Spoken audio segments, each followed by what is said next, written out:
সমস্ত অপেক্ষার অবসান হয়ে গেল রাম মন্দির উদ্বোধন এবং রামলালার মূর্তির প্রাণ প্রতিষ্ঠার কাজ। কয়েকদিন আগে এই মন্দিরের গর্ভগৃহে রীতি মেনে পুজোপাঠ করে বসানো হয়েছিল রামলালার কৃষ্ণ পাথরের মূর্তি। কেমন দেখতে সেই মূর্তি? রামলালার যে মূর্তির প্রাণ প্রতিষ্ঠা হলো তা বেদির ওপর দাঁড়িয়ে রয়েছে। মুখে তার স্মিত হাসি, কপালে তিলক, হাতে তীর ধনুক। মূর্তিটি 51 ইঞ্চি লম্বা, চওড়ায় 3 ফুট, ওজন প্রায় 200 কেজি। ভগবান রামকে দাঁড়িয়ে থাকা ভঙ্গিতে 5 বছরের শিশু হিসেবে চিত্রিত করা হয়েছে।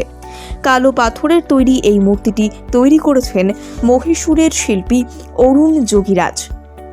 রামলালার মূর্তির চালচিত্রে রয়েছে বিষ্ণুর দশাবতার, মৎস্য, কুর্ম, বরাহ, নৃসিংহ, বামন, পরশুরাম, রাম, কৃষ্ণ, বুদ্ধ এবং কল্কি। মূর্তির একদিকে রয়েছেন হনুমান এবং অপর দিকে রয়েছেন গরুড়। রামলালার মূর্তির যে মুকুট রয়েছে তাতে সূর্য, শঙ্খ, স্বস্তিক, চক্র এবং গদা রাখা হয়েছে। মূর্তির প্রধান বিশেষত্ব হল একটি কৃষ্ণশিলা দিয়ে এটি করা হয়েছে। সূত্রের খবর, রাম মন্দিরের জন্য মন্দির কর্তৃপক্ষ 3টি মূর্তি তৈরির বরাত দিয়েছিল। মূর্তি তৈরির জন্য নেপাল থেকে শালগ্রাম শিলা আনা হয়েছিল, কিন্তু তা মূর্তি তৈরির কাজে লাগেনি, কারণ খোদাইয়ের সময় বারংবার সেই পাথর ভেঙে যাচ্ছিল। পরে ঠিক করা হয় কালো পাথরের মূর্তি তৈরি হবে। রাম মন্দিরে রাখার জন্য 3টি মূর্তির মধ্যে থেকে অরুণ যোগীরাজের তৈরি মূর্তি বেছে নেওয়া হয়েছে। বাকি 2টি বিগ্রহ মন্দিরের অন্যত্র স্থান পাবে।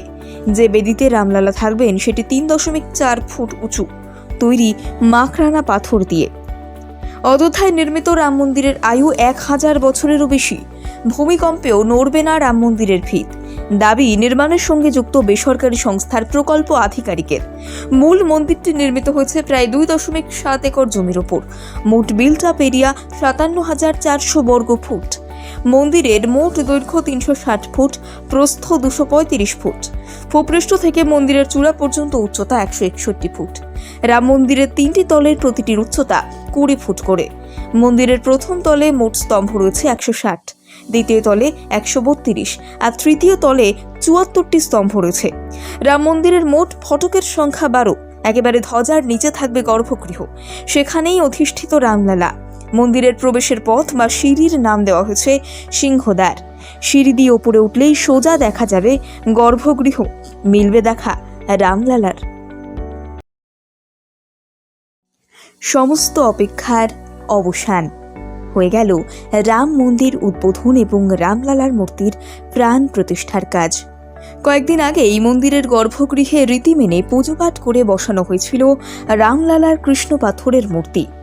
কেমন দেখতে সেই মূর্তি? রামলালার যে মূর্তির প্রাণ প্রতিষ্ঠা হলো তা বেদির ওপর দাঁড়িয়ে রয়েছে। মুখে তার স্মিত হাসি,